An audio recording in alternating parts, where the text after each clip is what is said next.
Hi, my name is Dawn, and this is my testimony of why I have come to worship the King. So when I was 1 month old, I was adopted. Through the years, as I got older, I wanted to find my birth mother. Every single door was closed. I kind of got on with my life. I had a son, I had a baby girl, and was just busy with life. And in January of 1995, my mom and dad received a letter from Catholic Charities stating that my birth mother wanted to give me medical information. So after years of not being able to find her, everything happened very fast in 3 days. Over the years, I had prayed and prayed that maybe that would happen, and felt like the Lord was never going to allow that to happen because every door got shut. But it was God's perfect timing when it happened. I wasn't 18 any longer. I was 29 years old and a much more mature person, being able to deal with understanding why she gave me up for adoption and the circumstances around that. So when I first met her, she had stayed at a hotel not far from where we live, and I remember standing outside the door and thinking, after I knock on this door, my life is never gonna be the same. She asked if she could hug me, and I said yes. And for her, there was something there that she always knew. For me, it was like the stranger was hugging me. It was a really hard time for my mom who adopted me. And her and Maria were standing face to face, and Maria said to my mom, "Thank you for taking care of her for me." And my mom said, "Thank you for giving her to us."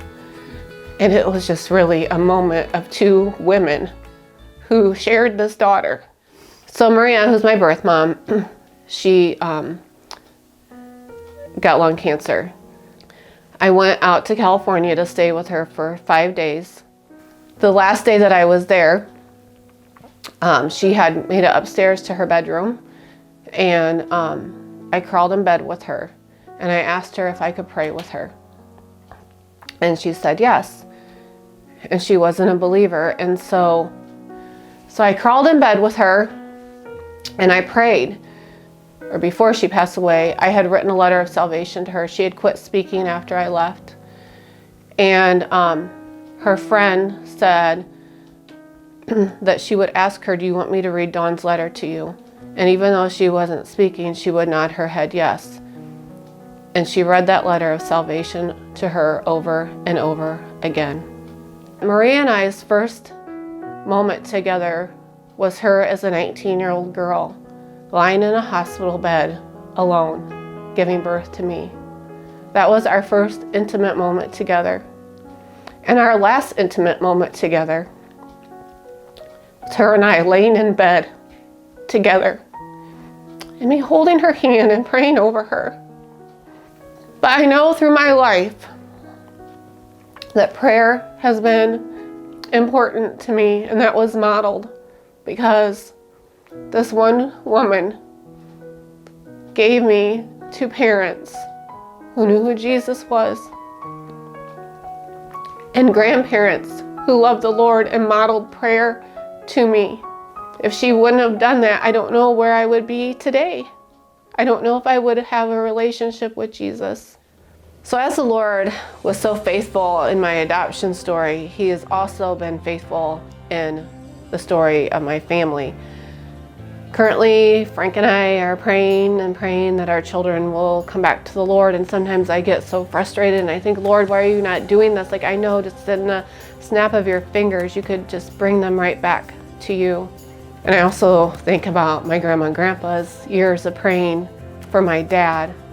He always believed in Jesus, but he just wasn't really serving Him in that way. And then he got a diagnosis of cancer, and I think truly it was his cancer story that brought him back to the Lord. And during that time, I would journal and journal and journal, and I could see and look back at the things that I had written and how faithful God was through that. And because of that, that he recommitted his life to Jesus. So because of knowing my dad's story, I just have to trust in Jesus that he's going to use something in my kid's life too. And it may not be what I want, but it will be what is perfect in his timing.